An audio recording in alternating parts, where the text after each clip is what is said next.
The white two-story house standing in a Pennsylvania suburb perfectly embodied the American dream. There was a lush green lawn, a white picket fence, and seasonal flowers blooming proudly by the front entrance. When Emily Harrison returned home from the library, she felt the usual deep satisfaction. For the first time in her life, she felt like she had found true peace. "Mom, welcome home." 10-year-old Jacob came running to the front door. With his brown hair all mussed up and a small scrape on his knee, he looked like the typical fifth-grade boy he was. Every time she saw his bright smile, Emily's heart warmed. 5 years ago, when she lost her first husband in a car accident, only this child's smile had sustained her. "How was your day?" Emily asked, stroking her son's head. "It was really fun. Mark bought me a new basketball and we practiced together. He promised that if I improve more, we'll have a mini-game this weekend." Mark appeared from the kitchen, smiling in his apron. He had achieved success in real estate development and had married Emily 3 years ago. Tall with gentle brown eyes, he was the ideal husband. His relationship with Jacob was natural too, treating him with the loving care of a biological father. "Welcome home, honey. Dinner's almost ready."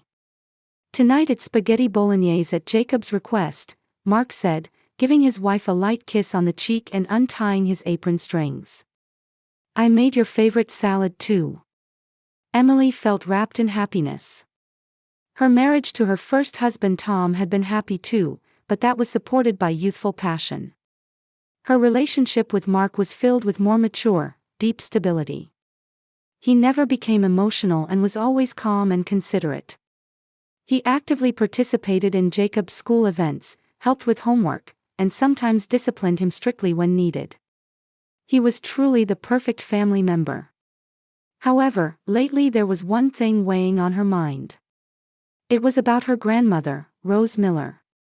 Her grandmother, who had been like a mother figure to Emily, had suddenly passed away from a stroke 2 weeks ago. At 78, it was natural given her age, but Emily had been concerned about her grandmother's condition during the last year after she'd entered the care facility. Grandmother Rose had always been intelligent, always giving Emily sound advice when she was troubled.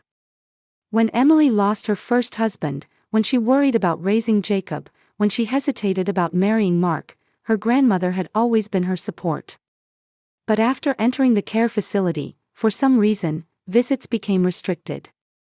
"The infection control measures have become stricter," Mark had explained, but even during the once-monthly short visits, he always accompanied her. "Because your grandmother's dementia is progressing, we don't want to confuse her," was his reasoning. Emily was busy with her library work and was grateful for Mark's consideration. But thinking back now, there seemed to be something in her grandmother's expression, something like urgency, as if she wanted to say something. 3 months ago, during a rare moment when they were alone, her grandmother had whispered in a small voice, "Emily, don't trust Mark." But immediately after, a nurse came in and the conversation was interrupted. Emily thought it was a symptom of dementia and later consulted with Mark about it. Mark looked sad and said, "It seems your grandmother's condition is progressing. The doctor has warned us about this," showing her a medical diagnosis. While sitting around the dinner table, Emily gazed at Mark's profile. He was carefully listening to Jacob's stories, occasionally making jokes to make him laugh. To doubt such a kind person, it must be because of her grandmother's illness. Can you imagine making $10,000 a month just from YouTube, all from home? That's exactly what I did with Reddit stories. No face, no voice. Check the link in the description if you're curious. Emily convinced herself of this. "Oh, honey," Mark suddenly spoke up. "About your grandmother's house, we should probably start the sale process soon. It's not good for security to leave it empty, and it would be painful memories for you too." Emily stopped her chopsticks. "But I haven't even finished sorting through her belongings yet." "Then let's hire a professional estate clearing service. It would be more efficient to leave it to professionals, and you don't need to strain yourself." Mark's voice was gentle, but somehow seemed a bit rushed. "No, I want to sort through them myself." There are so many memories with grandmother packed in there. Mark's expression clouded for a moment, but he quickly showed an understanding smile. Of course. I respect your decision. But if it becomes too much for you alone, I'll help anytime. That night, lying in bed, Emily remembered her grandmother's last words. At the hospital, just before losing consciousness, her grandmother had gripped her hand and tried to say something in a faint voice. But she lost consciousness before the words came out. What had her grandmother been trying to tell her at that moment? Listening to Mark's regular breathing as he slept beside her, Emily decided to go to her grandmother's house with Jacob tomorrow. The next morning, Emily and Jacob headed to their grandmother's house. Mark didn't accompany them, saying he had weekend real estate meetings. In the car, Jacob continued talking excitedly. Mom, I bet Grandma's house has secret rooms or something. I want to explore. Yes, well. But today's purpose is to sort through her belongings, so don't make too much of a mess, Emily smiled as she answered, but complex emotions swirled in her heart. When they arrived at grandmother's house, it was wrapped in silence. The flowers in the garden had grown a bit too much, but they still maintained a beauty that seemed to hold grandmother's love. While opening the front door key, Emily remembered a year ago. Back then, Grandmother Rose was still living alone. While she occasionally forgot things, she was basically living independently. But Emily clearly remembered when Mark strongly recommended her entering a care facility for your grandmother's safety. Emily, I'm still fine. I want to spend my final days in this house, her grandmother pleaded tearfully. However, Mark continued his calm explanation. You forgot to turn off the stove last week, didn't you? And you've been forgetting to take your medication more often. It would be too late if something happened. Emily thought Mark's judgment was correct. Indeed, her grandmother had been accumulating small lapses of memory, and living alone seemed to have its limits. But thinking back now, there had been something like deep fear in her grandmother's expression. It wasn't just anxiety about environmental change, but perhaps something more deeply rooted. Mom, look at this picture, Jacob pointed to a photo frame in the living room. There was a photo from Emily's wedding. Next to her holding hands with Mark, her grandmother was smiling. But looking closely, that smile was somehow unnatural, and her eyes weren't smiling. I wonder if Grandma was worried about something even then, Jacob's words made Emily gasp. Children's intuition is sometimes sharper than adults. Thinking back to visits with grandmother after she entered the facility, there were indeed many unnatural things. Visit times were always limited to 1 hour from 2 to 3 p.m., and Mark always accompanied her. The explanations were infection control measures and consideration for dementia patients, but other residents' families seemed to visit more freely. And Emily remembered clearly that last visit 3 months ago. On a Sunday 3 months ago, Mark was unusually delayed by business. Emily visited the facility alone and was alone with her grandmother for the first time in a long while. Her grandmother's demeanor then was completely different from usual. Emily, you finally came alone, her grandmother's voice was urgent. I have something important to tell you. About Mark. Is there some problem? Emily asked lightly. Don't trust him. He approached you calculatedly. I investigated. His previous wife. At that moment, a nurse entered the room. Mrs. Miller, it's time for your medication. Her grandmother suddenly fell silent and only had normal conversation after that. When Mark arrived, her grandmother showed her usual gentle smile. On the way home, when Emily consulted Mark about her grandmother's condition, he answered with a serious expression. Actually, I've been warned by the doctor. Your grandmother's dementia is the type that involves delusional symptoms, and she tends to harbor suspicions particularly toward family members. This is the diagnosis. Mark showed her a medical certificate that indeed stated mild dementia with paranoid disorder. Emily had no medical expertise, so she had no choice but to believe Mark's explanation. But as for why she would suspect you, my marriage partner, even the doctor doesn't understand the clear reason. However, since such symptoms may progress, he said it would be safer for me to accompany visits. Emily was grateful for Mark's consideration. But now, sitting quietly alone in her grandmother's house thinking about it, she was bothered by the date on that diagnosis. It was dated the day after her grandmother had issued her warning. "Mom, what's this?" Jacob called from upstairs. He was in grandmother's bedroom, opening the drawer of the bedside table. When Emily went up to look, there were large quantities of medication there. Sleeping pills, anti-anxiety medication, and several medications with unfamiliar names. Looking at the prescriptions, they were all prescribed at the hospital where Mark had taken grandmother. Did she really need so many different medications? Emily wondered. Her grandmother had indeed been taking blood pressure medication, but Emily hadn't known she was taking such a variety of drugs. Just then, the front doorbell rang. Going downstairs, she found Mrs. Parker from next door standing there. She was a woman in her 70s who had been a long-time neighbor and friend of grandmother's.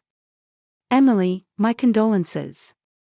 Rose was truly a wonderful person." Mrs. Parker's eyes filled with tears. "Actually, there's something I'd like to talk to you about." While drinking tea in the living room, Mrs. Parker opened her heavy mouth. In the months before Rose entered the facility, she was very worried. "She came to my house many times saying, 'Emily is being put in danger.'" Emily was surprised. "Danger? What do you mean?" "She said she was investigating Mark. I want to know what happened to his previous wives. But she wouldn't tell me the details. However, she said, I need more solid evidence to tell Emily." Mrs. Parker continued. "Even after entering the facility, she would call me sometimes. But in the last 2 months, I couldn't reach her at all. When I called the facility, they just said, 'Mrs. Miller is in poor health and is refraining from outside contact.'" A chill ran down Emily's spine. Maybe her grandmother hadn't been having delusions due to dementia, but had actually been investigating something. And the reason that investigations suddenly stopped was, "Mrs. Parker, could you tell me more details about what grandmother was investigating?" She was using the library computer to search newspaper articles. She seemed to be looking up obituaries of Mark's previous wives. And she said, "It's too convenient to be coincidence." When Jacob came down from upstairs, Mrs. Parker stood up. "Emily, she was really worried about you and Jacob. If anything strange happens, contact me immediately. Rose's last wish was for your safety." After Mrs. Parker left, Emily was confused. About Mark's previous wives' deaths, he had once briefly mentioned, "My previous wife died of leukemia." She thought it would be rude to ask for more details, so Emily hadn't pursued it further. But if her grandmother's investigation was correct, Mark had a hidden past. And to stop that investigation, Emily shuddered. Surely such a thing couldn't be possible. Mark was kind, considerate, and loved Jacob like his own son. She couldn't imagine him doing anything bad. "Mom, are you okay?" Jacob looked up worriedly. "Yes, I'm fine. Just a little tired." Emily smiled at her son, but anxiety swirled deep in her heart. After Mrs. Parker left, Emily continued sorting through belongings with a heavy heart. Jacob was exploring the house with childlike curiosity, but Emily's mind was in turmoil. Her grandmother's warning, the large quantities of medication, and the neighbor's testimony. Everything was deepening her suspicions about Mark. "Mom, can I go up to the attic? There might be something interesting up there," Jacob called from the upstairs hallway. "Be careful. It's an old house, so be careful not to fall through the floor." Emily worriedly gave permission for her son's exploration. Since childhood, Jacob had been good at finding hidden places and mysterious things. After a while, sounds came from the attic. The sound of moving boxes, and suddenly an "ah." Emily quickly went upstairs. Jacob, are you okay? Mom, look. I found something amazing. In the corner of the attic room, Jacob was holding an old wooden sewing box. The surface was covered with dust, but it had beautiful craftsmanship with careful detailing. This might be great-grandmother's, Emily said as she received the sewing box. It must be a precious memento. Jacob began examining the contents of the box. Old spools of thread, buttons, a pincushion, and faded lace scraps. However, he noticed that the depth of the box didn't match the inside depth. Mom, this box is weird. The bottom is too shallow. Emily also found it strange and examined the box closely. When she pressed lightly on the bottom board, it moved slightly. It had a double bottom. Carefully removing the bottom board, a hidden space appeared.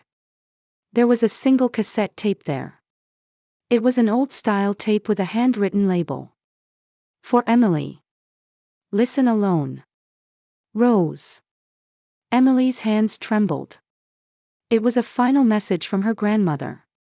However, Jacob excitedly called out. Mom, it's a secret message from Grandma. Let's listen to it right away. But it says to listen alone, Emily hesitated. But I'm family too, right? Grandma would want me to hear it too. Right, Mom? Faced with Jacob's pure eyes, Emily couldn't refuse.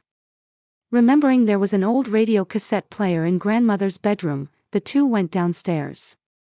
After dusting it off and plugging it in, it worked. Emily took a deep breath before inserting the cassette tape. When she pressed play, after some static, her familiar grandmother's voice flowed out. Emily, to my beloved daughter. If you're hearing this tape, I'm no longer in this world. There's no time. Don't trust Mark. He approached you calculatedly. Emily gasped. Jacob was also listening intently to the tape with a serious expression.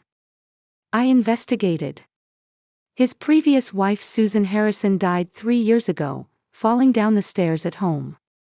But according to her friend, that day Susan had said she was going to discuss divorce with Mark. His wife before that, Mary Harrison, drowned in a boating accident at the lake 5 years ago. She too had substantial life insurance. Emily's blood drained.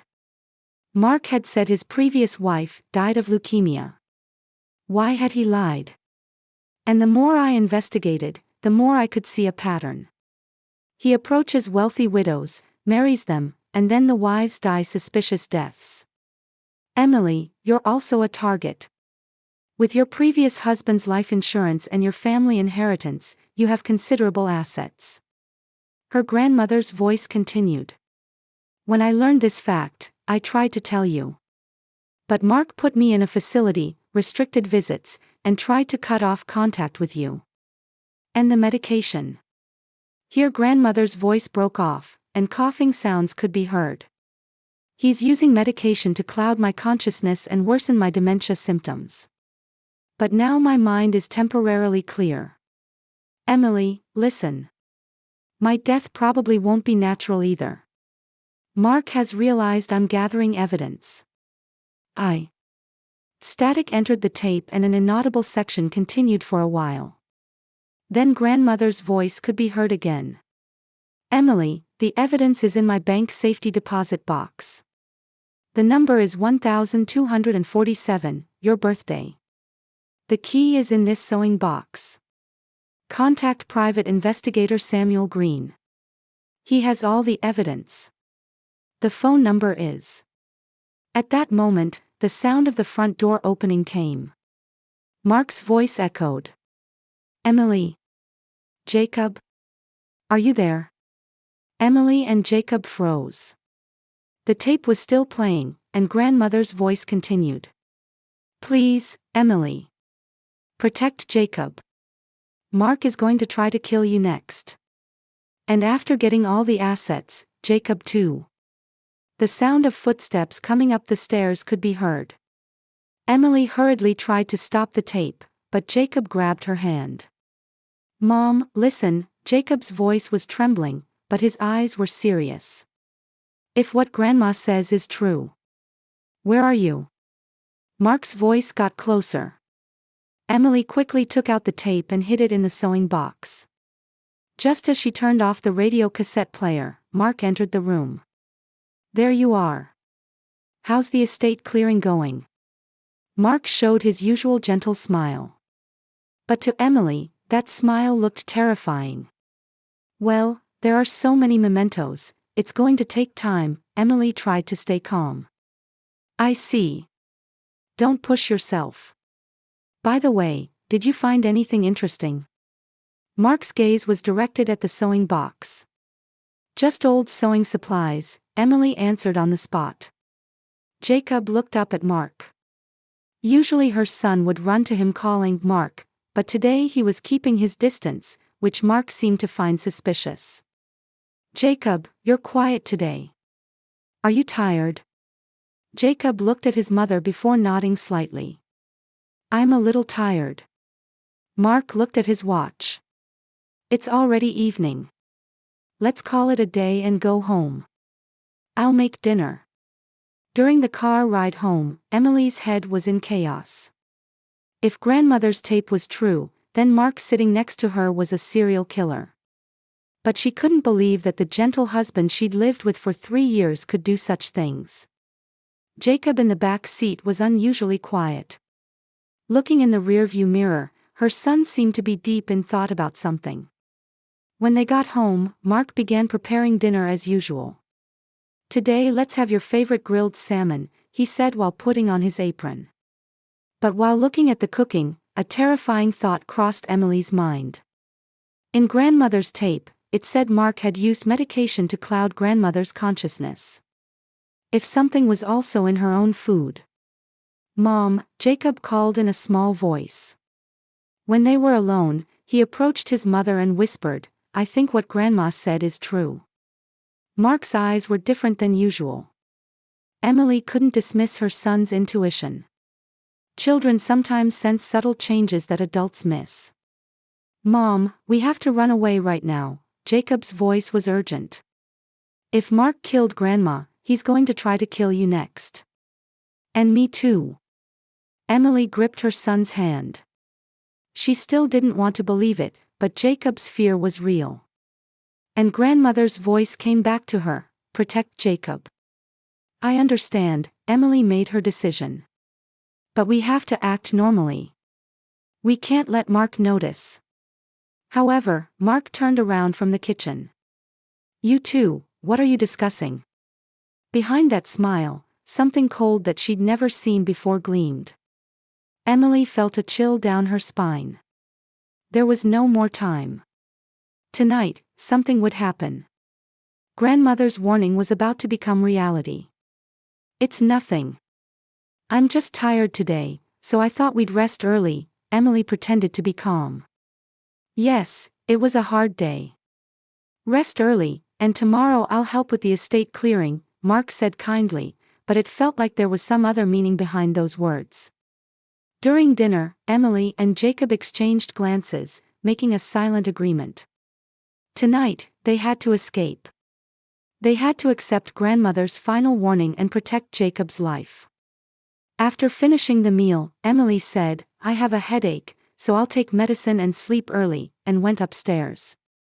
Jacob also said, I have homework, and headed to his room. But actually, both were beginning escape preparations. Grandmother's cassette tape and sewing box, and minimal luggage. The clock pointed to 9 p.m. Before Mark came to the bedroom, they had to leave the house. Emily's heart was beating violently.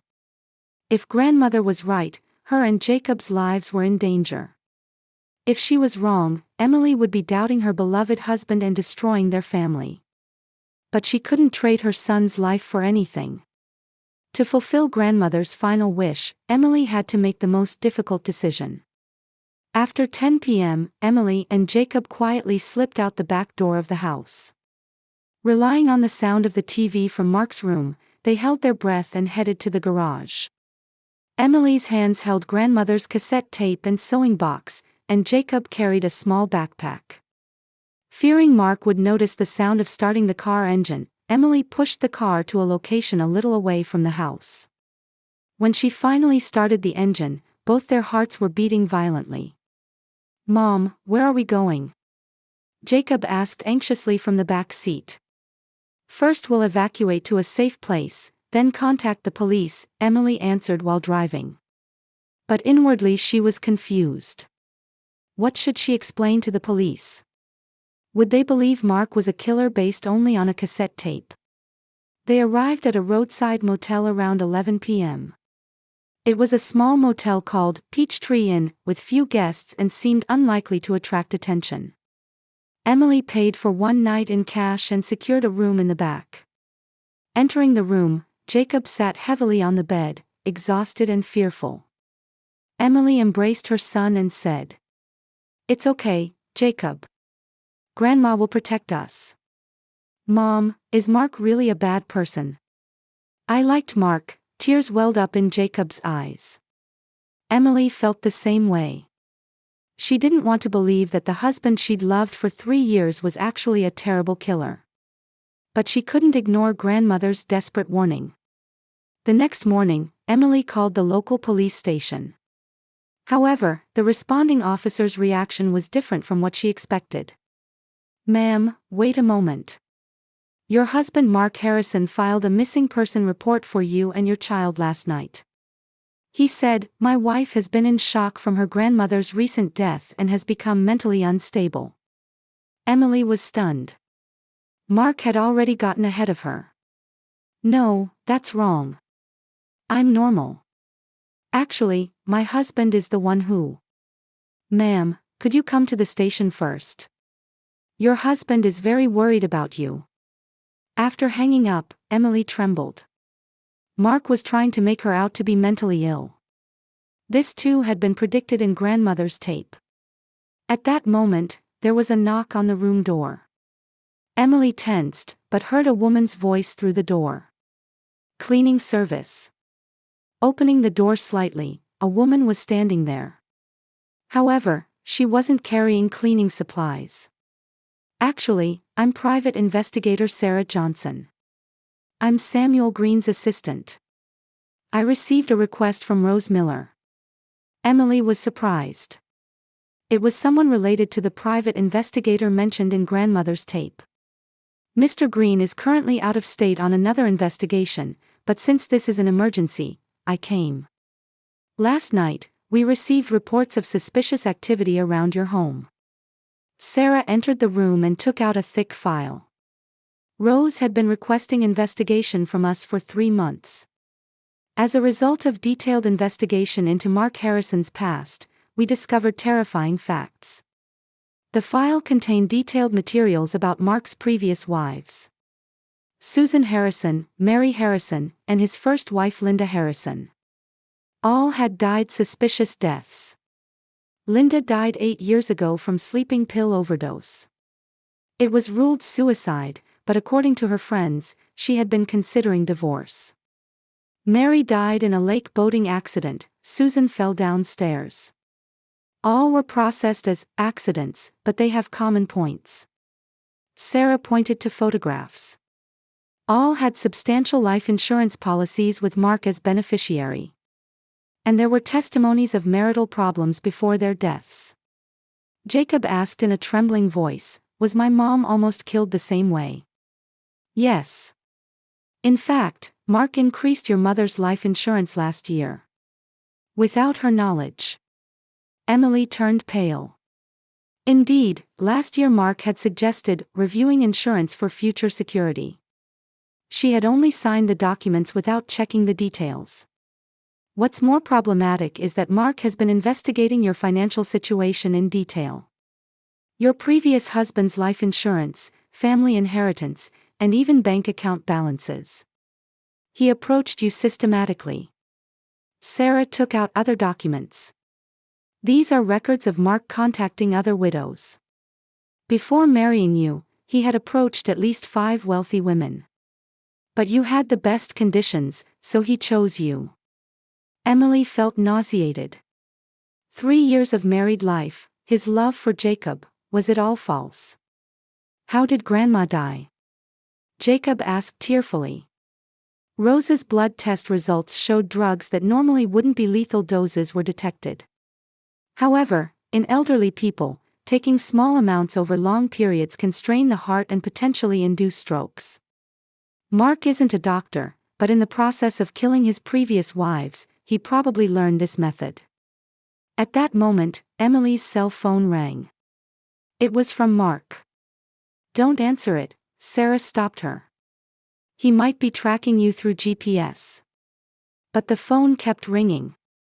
When it switched to voicemail, Mark's gentle voice could be heard. Emily, where are you? I'm very worried. I understand you're shocked by your grandmother's death. But don't bear it alone. We're family, aren't we? Jacob is worried too. Come home soon. That voice was exactly the same as always. The voice of a loving, gentle husband. But to Emily now, that gentleness sounded terrifying. Had it been acting, or was it his own way of showing love? He'll gradually become more anxious, Sarah explained. Because his plan is starting to go awry. He probably planned to take action tonight. But the police seem to be on Mark's side.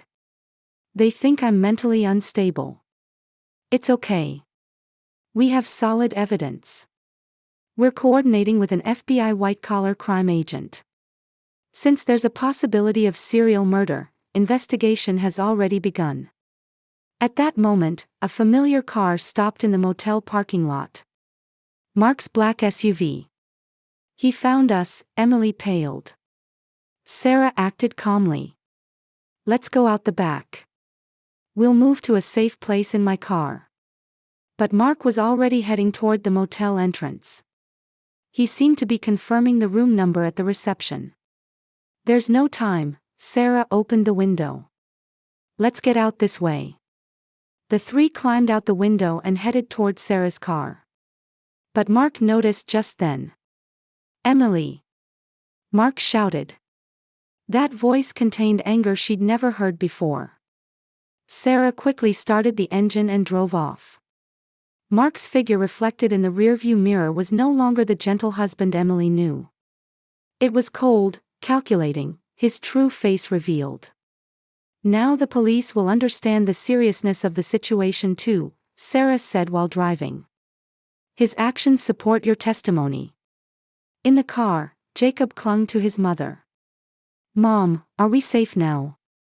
Not yet, but it'll be over soon, Emily embraced her son. Grandmother's voice echoed in her heart, protect Jacob. She was determined to fulfill grandmother's final wish. 3 months later, in a small town in Vermont, Emily and Jacob began a new life. Everything changed from the FBI agent interview at the state police headquarters. Mark Harrison was arrested on charges of serial murder and insurance fraud, and confessed to all crimes faced with mountains of evidence. The trial attracted national attention. The prosecution presented detailed evidence about the murders of 4 wives, revealing the full scope of Mark's cold, calculated crimes. He was called the Widowmaker and received a life sentence. When their eyes met in court, Mark showed a truly sad expression for just a moment. But whether that was acting or genuine, Emily could no longer tell. The autopsy results for grandmother Rose were also made public. Drugs detected in her blood had been administered in small amounts over a long period, eventually causing the fatal stroke. Grandmother's death was prosecuted as murder and added to Mark's charges. Emily opened the bank safety deposit box her grandmother had left. Inside were detailed investigation materials and another cassette tape.